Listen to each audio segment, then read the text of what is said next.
आप सभी लोगों का DRX साइंस क्लासेस में पुनः स्वागत है। मैं राजेश। लास्ट वीडियो में हमने कवर किया था कि रिप्रोडक्शन क्या होता है, रिप्रोडक्शन के क्या क्या टाइप्स होते हैं। ठीक है, आज हम बात करेंगे कि निषेचन में कौन कौन सी ऐसी घटनाएं होती है, निषेचन से पूर्व कौन कौन सी घटनाएं होती है। जनरली लैंगिक जनन की कुछ घटनाएँ हैं, उसके अंदर में निषेचन पूर्व घटनाएँ हैं, निषेचन है और निषेचन पश्चात कुछ घटनाएँ हैं। 3 भागों में बांटा गया है। सबसे पहले हम स्टार्ट करते हैं निषेचन पूर्व घटनाओं से। तो सबसे पहले क्या कहते हैं, इसके अंतर्गत युग्मनों के संयोजन से पूर्व, जब तक गैमेट्स आपस में कंबाइन नहीं करते उससे पहले जो भी प्रोसेस होते हैं उस सारे प्रोसेस को इंक्लूड किया गया है। जनरली 2 प्रोसेस होते हैं, एक तुम्हारा युग्मक जनन होता है, गैमेटोजेनेसिस बोलते हैं, और एक युग्मक स्थानांतरण बोलते हैं। ठीक है, जिसको हम बोलते हैं गैमेटो ट्रांसफ़र। स्टार्ट करते हैं युग्मक जनन से। युग्मक जनन क्या होता है, जैसा कि आप जानते हैं, युग्मक जनन नर और मादा 2 प्रकार के युग्मकों की गठन की प्रक्रिया को दर्शाता है। मीन्स क्या कह रहे हैं ये कि गैमेटोजेनेसिस में मेल और फीमेल गैमेट्स आपस में फ्यूज होते हैं। ठीक है, युग्मक एक प्रकार से अगुणित कोशिकाएं होती हैं। गैमेट्स क्या होती हैं, एक हेप्लोइड सेल्स होती हैं। कुछ शैवालों में 2 युग्मक देखने से एक दूसरे के समान, कुछ ऐसे एल्गे होते हैं जिसमें अगर दोनों गैमेट्स को देखेंगे वो दोनों गैमेट्स एक जैसे ही दिखते हैं। ठीक है, और ऐसे ऑर्गेनिज्म को हम समयुग्मकी बोलते हैं, होमोगैमस बोलते हैं। ठीक है, क्योंकि इनकी एकरूपता के कारण हम इन्हें नर और मादा युग्मकों में बांट नहीं सकते हैं। जैसे तुम्हें ये डायग्राम दिखाया गया NCERT में कि ये 2 शैवालों के 2 गैमेट्स हैं, दोनों का स्टेज टाइप, दोनों को तुम डिफ्रेंशिएट नहीं कर सकते हो, इसलिए इसको बोलेंगे हम समयुग्मक। क्या बोलेंगे? समयुग्मक। ठीक है, और ऐसे जीव को समयुग्मकी बोलते हैं। ठीक है, अधिकतर लैंगिक प्रजनन करने वाले जो जीव होते हैं उसमें आकारिकी रूप से स्पष्ट 2 प्रकार के विषम युग्मक पैदा किए जाते हैं। ठीक है, जो भी लैंगिक जनन करने वाले जीव होते हैं। ठीक है, नेक्स्ट टॉपिक पे चलते हैं। अब हमारे जीवों में लैंगिकता है। जीवों में लैंगिकता क्या होता है, तो पादप में नर तथा मादा दोनों जनन संरचनाएँ पाई जाती हैं, परंतु जब एक ही पादप में दोनों नर और मादा जनन संरचनाएँ पाई जाएँ तो वह द्विलिंगी के पादप कहलाते हैं। मीन्स पौधों के अंदर में अगर मैं बात करूँ जनन अंग कौन सा है, तो पुष्प पौधों का जनन अंग होता है। ठीक है, तो जब एक ही पुष्प के अंदर में हम नर और मादा दोनों ही जनन अंग पाए जाते हैं तो ऐसे पुष्पों को हम द्विलिंगी पादप या द्विलिंगी पुष्प बोलते हैं, और ऐसे पादप को द्विलिंगी पादप बोलते हैं। और जब दोनों में सेपरेट, जैसे एक पे नर युग्मक पाया जाएगा और दूसरे पे मादा युग्मक पाया जाएगा, तो ऐसे पुष्प को हम एक लिंगी पुष्प कहते हैं। बहुत सी फंजाई पादपों में द्विलिंगी स्थिति को उल्लेखित करने के लिए उभय लिंगाश्रयी या समथैलेसी शब्द का प्रयोग किया गया। ठीक है, तो कंफ्यूज नहीं होना है, उभय लिंगाश्रयी हो गया या फिर समथैलेसी हो गया, इसका मतलब सेम है। मतलब तुम्हारा उभय लिंगाश्रयी हो जाए, क्या कहते हैं, बहुत सी फंजाई पादपों में द्विलिंगी की स्थिति को उल्लेखित करने के लिए बाइसेक्सुअल बोल दो या उभय लिंगाश्रयी बोल दो या समथैलेसी बोल दो, इसका मतलब एक ही है कि इसमें नर और मादा युग्मक दोनों एक ही पुष्प में पाए जाएंगे या एक ही ऑर्गन्स में पाए जाएंगे। एक लिंगता की स्थिति को उल्लेखित करने के लिए एक लिंगाश्रयी, यूनिसेक्सुअलिटी को एक लिंगाश्रयी भी बोल सकते हैं या विषम थैलेसी भी बोल सकते हैं। ठीक है, फिर आते हैं पुष्पीय पादप में एक लिंगी नर पुष्प पुंकेशरी होता है, अर्थात पुंकेशर वहन करने वाला, जबकि मादा पुष्प स्त्री केशर। अगर मैं बात करूँ पुष्प के अंदर में, तो अगर पुष्प में खाली नर जनन अंग है तो उसको हम बोलते हैं पुंकेशरी। नर पुष्प पुंकेशरी होता है, मतलब पुंकेशर परागकण को लेके जाने वाला, और मादा को हम बोलते हैं स्त्री केशर। ठीक है, क्योंकि उसमें स्त्री केशर ये धारण करके रखते हैं। कुछ पुष्पीय ऐसे पादप होते हैं जिनमें एक अकेला पादप उभय लिंगाश्रयी नर और मादा दोनों लिंगी हो सकते हैं। ठीक है, अब आते हैं, जैसे उभय लिंगाश्रयी पादपों में एग्जाम्पल बोलूँ तो कुकुरबिटा हो गया तुम्हारा, नारियल का वृक्ष हो गया तुम्हारा, पपीता। और अगर मैं बात करूँ एक लिंगाश्रयी, ये उभय लिंगाश्रयी जिसमें नर और मादा दोनों युग्मक पाए जाते हैं। अगर मैं बात करूँ एक लिंगाश्रयी, पपीता में नर अलग होता है, मादा अलग होता है। खजूर हो गया, ये एक लिंगाश्रयी के एग्जाम्पल हैं। ठीक है, अब आते हैं हम आगे थोड़ा सा कुछ एग्जाम्पल्स है, जैसे प्राणी जैसे हो गए केचुए, स्पंज, टेपवर्म, जोक, द्विलिंगी प्राणियों के प्रारूपिक उदाहरण हैं। ये ऐसे जंतु हैं जो कि बाइसेक्सुअल एनिमल्स के एग्जाम्पल्स बोल सकते हो। इनमें नर और मादा, जंतुओं में जनरली देखा नहीं जाता बाइसेक्सुअलिटी, लेकिन कुछ ऐसे एग्जाम्पल्स हैं जिनमें बाइसेक्सुअलिटी देखी जाती है। देखो कौन कौन से में, तुम्हारा स्पंज हो गया, टेपवर्म हो गया, केचुआ हो गया जिसको वर्म्स बोलते हैं, जोक हो गया, है ना, लीच बोलते हैं जिसको हम, है ना, ये बाइसेक्सुअल ऑर्गेनिज्म के एग्जांपल्स हैं। इसमें नर और मादा दोनों जननांग एक ही प्राणी में पाए जाते हैं।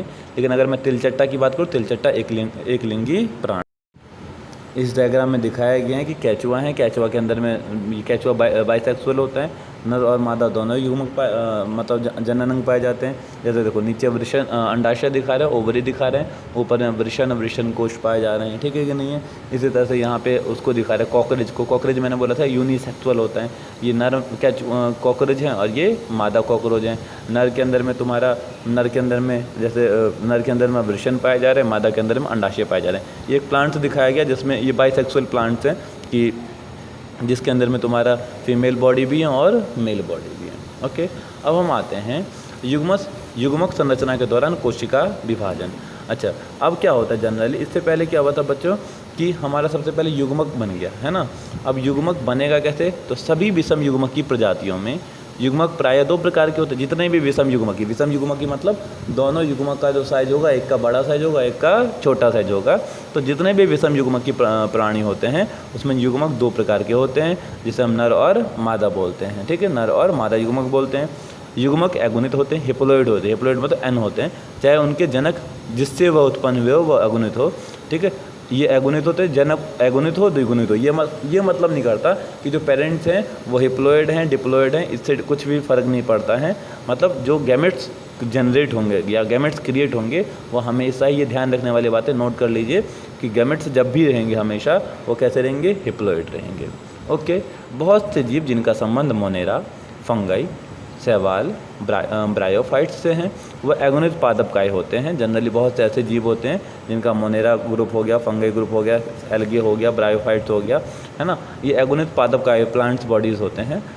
और वे जीव जिनका संबंध टेरिडोफाइट, जिम्नोस्पर्म, एंजियोस्पर्म या अधिकांश प्राणी जिसमें मनुष्य भी शामिल हैं उनके जनक की इकाई द्विगुणित होती है। अच्छा, ये दिखा रहे हैं कि बहुत से ऐसे जीव हैं जो जिनके पेरेंट्स अगर मैं बात करूँ तो कुछ के पेरेंट्स हिप्लोइड है जैसे ऊपर दिखाया गया है और कुछ के पेरेंट्स डिप्लोइड हैं, लेकिन उसके बावजूद भी इनसे जो गैमेट्स फॉर्मेशन होता है वो हमेशा ही हिप्लोइड होता है। हिप्लोइड मतलब एन होता है, इनके पेरेंट्स 2n होते हैं और ये n होता है, ठीक है।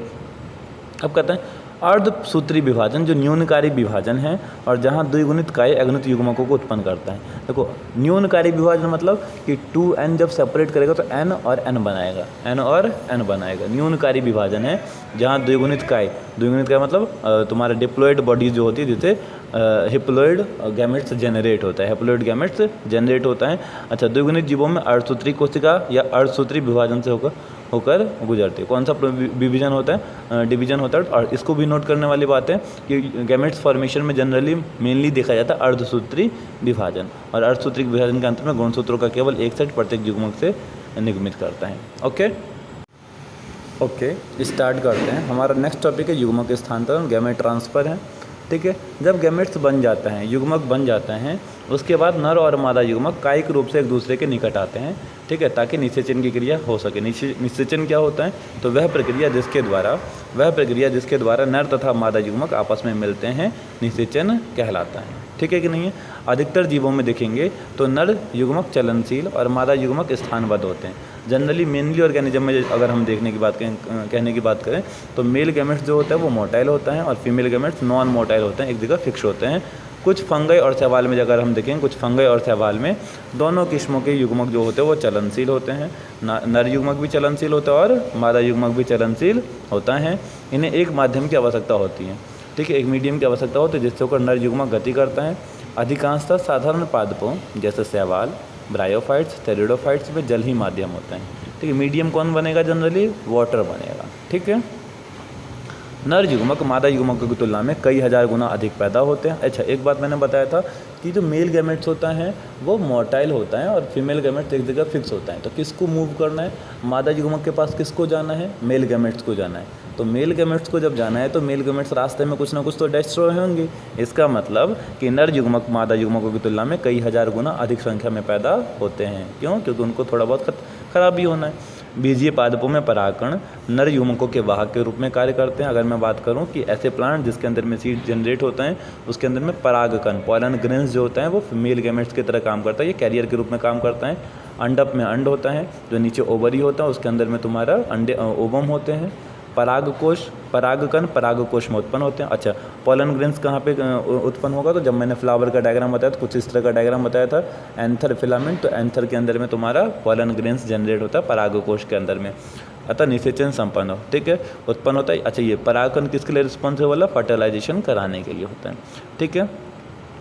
द्विलिंगी में स्वतः निषेचनीय पादप, जैसे मटर में परागकणों का वर्तिकाग्र पर स्थानांतरण अपेक्षा। अच्छा, द्विलिंगी अगर पादप है जिसमें एक ही पुष्प के अंदर में नर और मादा युग्मक दोनों ही पाए जाते हैं, तो उसमें क्या होगा, तुम्हारा स्थान परागकणों का वर्तिकाग्र पर स्थानांतरण इजीली हो जाएगा। क्यों? क्योंकि उसी पे मेल पार्ट है, उसी पे फीमेल पार्ट है, पराग निकलेगा, वर्तिकाग्र पे इजीली चिपक जाएगा, क्योंकि इनमें परागकोश और वर्तिकाग्र एक दूसरे के निकट स्थित होते हैं।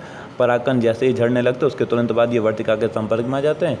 लेकिन परागणित पादपों में, जैसे कि एक लिंगाश्रयी पादप शामिल है, मटर में क्या था, मटर में द्विलिंगी पादप हैं, ये मेल और फीमेल दोनों पार्ट हैं। लेकिन कुछ ऐसे प्लांट्स हैं जो यूनिसेक्सुअल है, एक लिंगाश्रयी है, मतलब जिसमें या तो नर होगा तो नर होगा, मादा होगा तो मादा होगा, तो इसमें पॉलिनेशन डिफिकल्ट हो जाता है ना। इस विशिष्ट घटना को हम बोलते हैं पॉलिनेशन। पॉलिनेशन का मतलब, अब जैसे ये वाला पुष्प है, ये पुष्प इधर जाकर ट्रांसफर, इसका पॉलन ग्रेन्स इधर जाकर इसके दूसरे के वर्तिकाग्र पर चला जाएगा। तो एक सेल्फ पॉलिनेशन होता है, एक क्रॉस पॉलिनेशन। जो मैं अभी सेकंड पॉलिनेशन बता रहा हूँ, ये क्रॉस पॉलिनेशन हो जाएगा, पहला वाला सेल्फ पॉलिनेशन हो जाएगा, बाद में देखेंगे इसको हम, ठीक है। इसमें वर्तिकाग्र पर परागकणों का स्थानांतरण सुगमतापूर्वक संपन्न हो जाता है। परागकण वर्तिकाग्र पर अंकुरित होते हैं। और अच्छा, इसमें होता क्या प्रोसेस में, जो पोलन ग्रेन्स होता है, पोलन ग्रेन्स जैसे स्टिग्मा पे पहुंचता है, तो स्टिग्मा एक स्टिकी सा, एक उसके ऊपर में एक चिपचिपा सा पदार्थ पाया जाता है। पोलन ग्रेन्स क्या करता है, उसको एब्जॉर्ब कर लेता है और वो क्या होता है, जर्मिनेट हो जाता है, अंकुरित हो जाता है। उसके बाद परागनली नर, जिससे क्या निकल जाता है, परागनली, पोलन ट्यूब निकलता है। कुछ इस तरह का स्ट्रक्चर बनता है, इसे बोलते हैं पोलन ट्यूब, ठीक है। और ये जो पोलन ट्यूब होता है, ठीक है, परागनली नर युग्मकों को अपने साथ लेती हुई अंडक के भीतर प्रवेश कर जाती हैं। अंड के पास नर युग्मकों को अपने से बाहर निकाल देते हैं। जैसे इसके अंदर में नर युग्मक होते हैं, ये नर युग्मक जैसे परागनली के अंडक के अंदर प्रवेश करता है, तो ये क्या करता है, नर युग्मकों को बाहर निकाल देती हैं। इस प्रकार से क्या हो जाता है बच्चों, निषेचन की ये तुम्हारा युग्मक स्थानांतरण हो गया। यहाँ तक क्या हो, युग्मक स्थानांतरण। अब आते हैं निषेचन क्या होता है। हमने क्या किया, सबसे पहले देखो, मैं अभी तुम्हें ओवरऑल कंक्लूजन बता रहा हूँ कि हमने किया क्या आगे। तो हमने क्या बोला कि लैंगिक जनन में होने वाली क्या क्या ऐसी घटनाएं, कौन कौन सी ऐसी घटनाएं।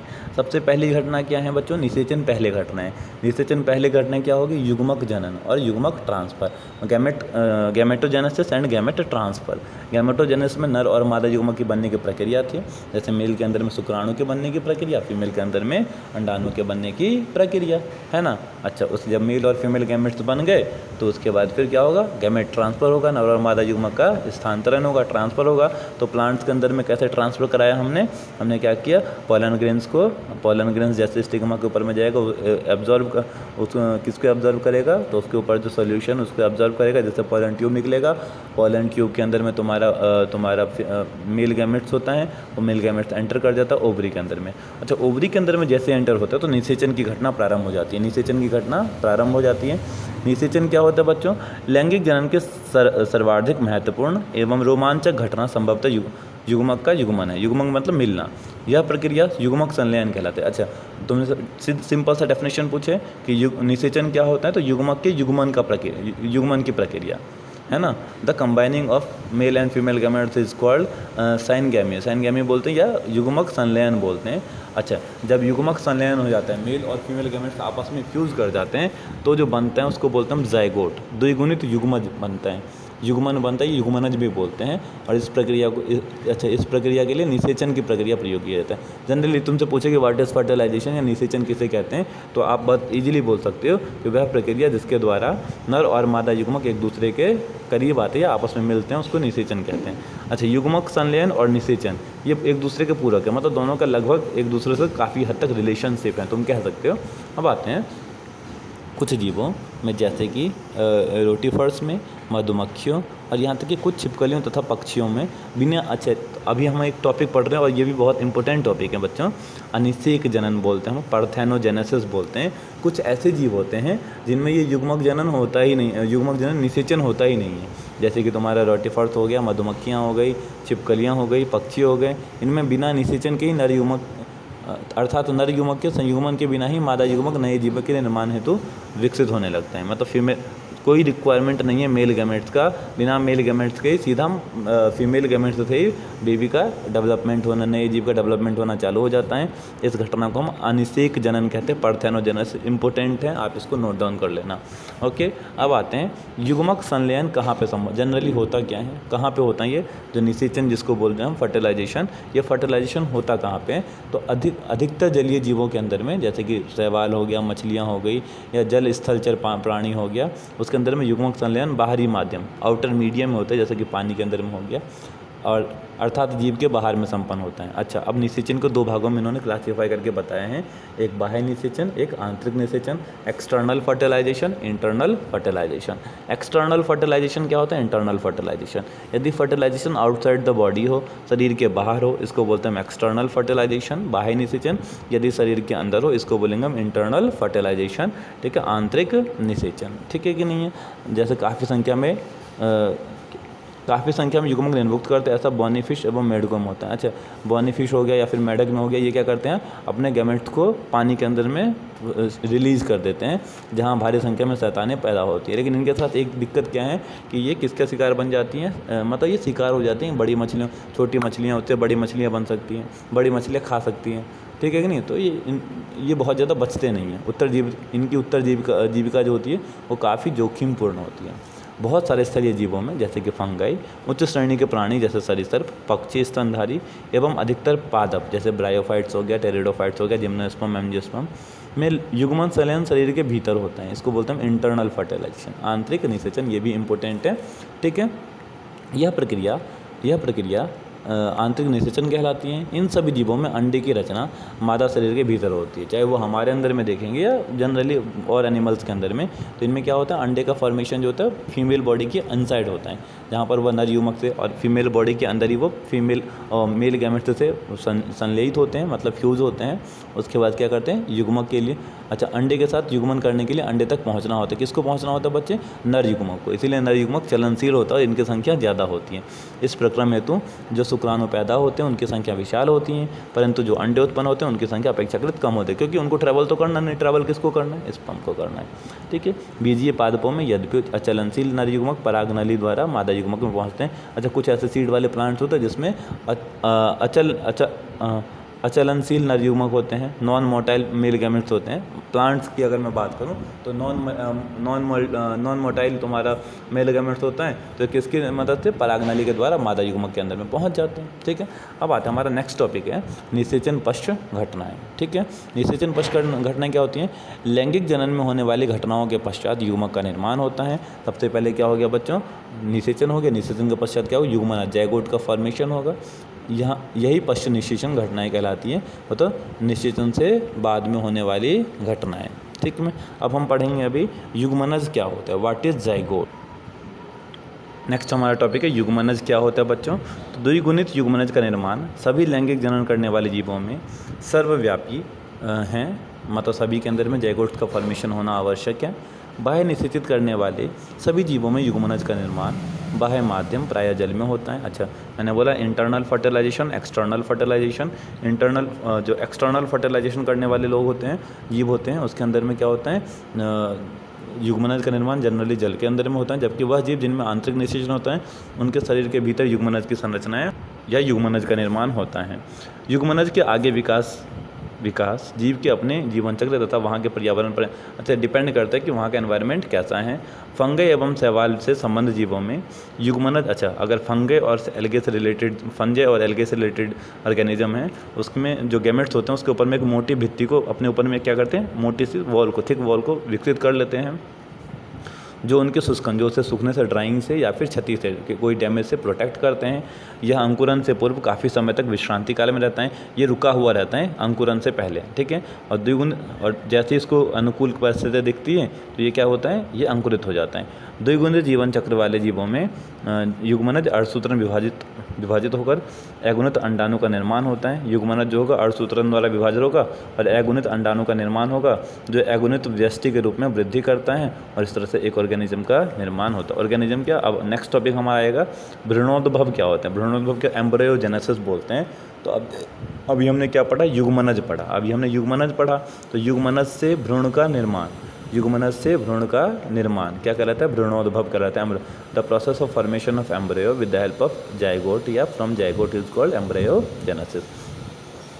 भ्रूणोद्भव के दौरान युग्मनज कोशिका विभाजन, समसूत्री विभाजन तथा कोशिका विभेदीकरण से गुजरते हैं। 2 फेज होता है, सेल डिवीजन होता है, एक तुम्हारा कोशिका विभाजन होता है, समसूत्री विभाजन, और दूसरा कोशिका विभेदीकरण से गुजरता है। भ्रूण विकास के दौरान यहाँ कोशिका विभाजन से दो प्रोसेस हैं। एक कोशिका विभाजन है, कोशिका विभाजन से कोशिकाओं की संख्या बढ़ती है, और कोशिका विभेदन से कोशिकाओं के समूह, मतलब क्या होता है कि कोशिका विभेदीकरण से कोशिकाओं के समूह के एक निश्चित रूपांतरण से गुजरकर विशेषीकृत ऊतकों एवं अंगों की रचना करते हैं। कोशिका विभेदीकरण से अंगों और ऊतकों की रचना होती है, जिसके परिणामस्वरूप एक जीव का निर्माण किया गया। अच्छा, यहाँ पे जीवों को 2 भागों में बांटा गया है, एक अंडप्रजक और एक सजीव प्रजक। अंडप्रजक ऐसे जीव होते हैं, ठीक है, जो कि अंडे देते हैं।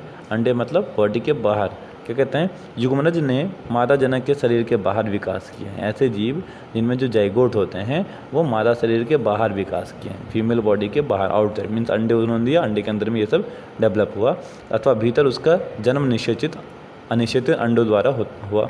अच्छा, कुछ ऐसे ऑर्गेनिज्म होते हैं जिसके अंदर में जाइगोट का फॉर्मेशन इनसाइड द बॉडी होता है, बॉडी के अंदर में होता है, ठीक है, और प्रसव से, है ना, प्रसव से उनका जन्म होता है, उसको बोलते हैं हम सजीव प्रजक। सजीव प्रजक सिंपल से अगर मैं वर्ड में बोलूँ तो जो बच्चे देते हैं, ठीक है, उनको बोलते हैं हम सजीव प्रजक। जो अंडे देते हैं वो हो जाएगा अंड प्रजक हो जाएंगे, ठीक है। पर्यावरण, अच्छा, ये जो अंड प्रजक होते हैं, जैसे कि तुम्हारा सरीसृप हो गया, पक्षी हो गए, ये पर्यावरण के सुरक्षित स्थान पर अनिषेचित अंडे दिए जाते हैं, जो कठोर कैल्शियम कवच से ढके होते हैं, ठीक है, और स्फुटन द्वारा जब वो अंडे फूटते हैं तो नए शिशु को जन्म देते हैं। लेकिन एनसीईआरटी में क्वेश्चन है कि इनका जीवन ज़्यादा कठिन कारक है या ह्यूमन बीइंग का, या फिर जो तुम्हारा सजीव प्रजक है, तो आप इसमें लिखोगे कि अंड प्रजक जो जीव होते हैं इनका जीवन जोखिमपूर्ण होता है, या इनके पास जो मतलब जीवन जीने का अवसर जो होता है वो थोड़ा कम होता है। क्यों? क्योंकि इनको हानि पहुंच सकता है, एनवायरनमेंट से हानि पहुंच सकता है, या किसी और अदर ऑर्गेनिज्म से हानि पहुंच सकता है, ठीक है कि नहीं है। ओके, अब आते हैं, मादा जीव के शरीर के भीतर युग्मनज विकसित होकर शिशु का विकास करता है, और एक निश्चित अवधि एवं विकास के चरणों को पूरा करने के बाद मादा जीव के शरीर से प्रसव द्वारा पैदा किए जाते हैं, ठीक है। भ्रूणीय सही देखभाल तथा संरक्षण के कारण सजीव प्रजक जीवों के उत्तरजीवित रहने के सुअवसर बढ़ जाते हैं। ये मैंने तुम्हें इससे पहले बताया था कि क्वेश्चन ऐसे बना देगा जो एग्जामिनर होगा कि बताओ अंड प्रजक का जीवन ज़्यादा बेहतर है या फिर सजीव प्रजक का जीवन बेहतर, मतलब सुअवसर किसके पास ज़्यादा है, तो तुम ये बोलोगे सजीव प्रजक के पास ज़्यादा सुअवसर बढ़ जाते हैं। पुष्पीय पादपों में युग्मनज का निर्माण बीजांड के अंदर में होता है। अच्छा, पुष्पों के अंदर में कहाँ पे होता है, तो जाइगोट का फॉर्मेशन बीजांड के अंदर में होता है, ठीक है कि नहीं है। निषेचन के पश्चात पुष्प का बाह्यदल। अच्छा, निषेचन के पश्चात क्या क्या पुष्पों में घटनाएं होती हैं, जो बाह्यदल होता है, बाह्यदल पंखुड़ी तथा पुंकेसर मुरझा जाते हैं, मुरझाकर झड़ जाते हैं। स्त्री केसर पौधों से जुड़े हुए ही रहते हैं, ठीक है। युग्मनज भ्रूण में जो जाइगोट होता है वो एम्ब्रियो में बदल जाता है, बीजांड से बीज में विकसित हो जाता है, और अंडाशय फल के रूप में विकसित हो जाता है, और बाद में आगे चल के फल भित्ति का निर्माण करता है। अंडाशय से फल बनता है, ध्यान रखना, अंडाशय से फल बनता है, और अंडाशय आगे जाके फल भित्ति का निर्माण करते हैं। फल भित्ति को हम पेरिकार्प बोलते हैं। क्या बोलते हैं? पेरिकार्प। पेरिकार्प का क्या काम होता है? इसका काम होता है फल को सुरक्षा प्रदान करना, और विकिरण के पश्चात अनुकूल परिस्थिति आने पर अंकुरित होता है तथा नए पादप को जन्म देता है। यहाँ पर डायग्राम दिखाया गया, जैसे ये तुम्हारा फ्रूट है, ये तुम्हारा क्या है, फ्रूट सीड बोल सकते हो, और सीड के ऊपर में क्या है, पेरिकार्प है, ये एक भित्ति है, फल भित्ति है। जैसे भित्ति, ये बीज हो गया, बीज के ऊपर में क्या है, फल भित्ति हो गया, पेरिकार्प बोलते हैं हम इसको, ठीक है। तो बच्चों, वीडियो अच्छी लगी हो तो आप लाइक ज़रूर करना, शेयर करना, अपने दोस्तों को शेयर कर देना, सब्सक्राइब कर देना, जिससे कि मैं आगे और भी नेक्स्ट चैप्टर्स की वीडियो बना पाऊँ, और कमेंट में ज़रूर लिखिएगा कि नेक्स्ट चैप्टर की वीडियो भी हमको चाहिए, ठीक है। Thank you.